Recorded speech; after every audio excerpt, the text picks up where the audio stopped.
People have a habit of confiding terrible secrets in planes. They tell things that would, in a less rarefied atmosphere, remain much more wisely unsaid. A man who told me he was smuggling 15 watches made me so nervous that I was the one blushing, stammering and hesitating at the airport, and was eventually, and very reasonably, searched after this performance, while the smuggler ticked his way unconcernedly to the airport bus. The last time I was coming back from Israel, my neighbour sobbed the whole way from Tel Aviv to London, choking out explanations about how badly she had behaved all summer. She'd never broken the Sabbath until she went to Israel. She'd always eaten kosher until she went to Jerusalem. The irony of it. She wept, and I nearly wept with her.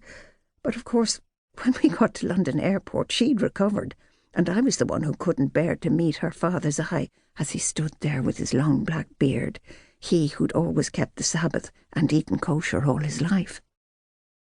If people aren't telling you about their operations, their bank balances, the highly unsatisfactory state of their marriages, or how they were cheated by hoteliers, travel agents, and the entire population of whatever country you happen to be leaving, then they're inclined to interrogate you about the most intimate details of your life. "How can a schoolteacher afford to go to Hong Kong for the summer holidays?" rasped a terrible Australian who was going to be my neighbour for the next 20 hours. There's no fully satisfactory answer to a question like that, and as I was already afraid that my bank manager could well be waiting on the tarmac in Dublin with the same words on his lips, I couldn't say anything convincing in reply.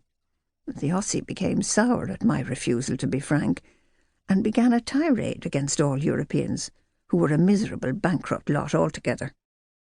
Europeans always sneered at Australians, he went on. They thought Australians had nothing but beer and going to the beach and sheep stations. He went on and on and on. Singapore, Calcutta, Beirut, Vienna, all came and went, and we were still talking about the outback and the Aborigines.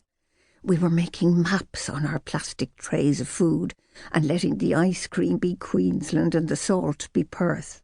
We nearly came to blows about the hors d'oeuvre. I said it should be Adelaide. He said it was Melbourne, and since it was his continent, I let it be Melbourne. But the whole journey was exhausting, and I thought longingly of the wonderful journey out, which took 5 weeks, and there was an adventure every single day and nearly 600 people on board ship. Shortly after this marathon flight, I decided that the fault was certainly mine. No one else seemed to have such bad luck, and when I read Helen Gurley Brown's book, Sex and the Single Girl, I knew it must be my fault. Planes, she said, are wonderful places for picking up grade A men. The more international and exciting the flight, the better your chances would be.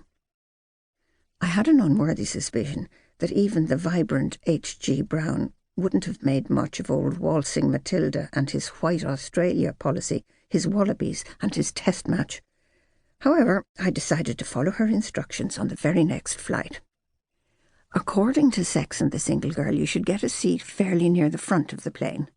If that's how you get into the plane, presumably. If it's one of the ones where you climb in through the tail, you should sit near the back. Then leave a great big handbag on the seat beside you. At the approach of other women, or grade Z men, you leave the bag there. But when a grade A man approaches, you whip the bag from the seat and stare straight ahead. Once the grade A man is installed, you must establish contact by fumbling over your safety belt, and the intention is to entangle yourself and the man in a knot, from which, with much tinkling laughter, you both extricate yourselves. And such splendid rapport having been made, he offers you a refined cocktail once you're airborne, and things progress from there. Well, I'll say this for S and the SG. The beginning part works like a dream. A man like Marlon Brando sat down beside me. The belt business was a fiasco because he started to fumble with his belt at the same time, and whatever way we seemed to do it, we had to call the air hostess to disentangle us from the muddle. She took so long that I thought she was going to send for an acetylene torch. Anyway, calm was restored and we were airborne. All around us, people were clicking cigarette lighters and ordering refined cocktails, but the false Marlon Brando was staring straight ahead of him. It turned out that he was absolutely terrified of flying. All that business about the safety belt was the last straw, and he seemed to be on the verge of having a very loud and serious fit. When determined to avoid this at all costs, I bought him a scotch. The worst possible thing I should have done, apparently. But it calmed him, and he went to sleep almost at once on my shoulder. Now, the journey from London to Gibraltar is very short, and although it is undoubtedly good for the morale to have a handsome man asleep in my arms, I smiled pityingly at all the people who passed by who had no man at all. It did present grave problems when we got to the Rock. He just wouldn't wake up. One of the hostesses thought he was dead, but the other said he was just unconscious. So I had to stay around for what was going to be either a revival or an inquest. I missed my bus to Malaga. I had to deal with Marlon Brando's business partner, who fortunately came to collect him. There was much face-slapping and "Wake up, Pete, old man." Nobody believed me when I said he was afraid of flying, but everyone agreed that to feed a highly strung man like Pete Scotch whisky was a most foolish and suspect course of action.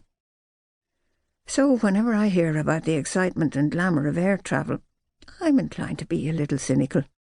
And I look forward to the day when we'll have either single rows of seats or compulsory films that must be watched in silence by the whole plane load. Or better still, the sort of club car Pullman lounges that you see in American films, where you can talk to everyone. Until then, we'll just continue to belt ourselves in 2 by 2 or 3 by 3 and bore each other to death at altitudes of thousands of feet, flying hundreds of miles an hour all around the world.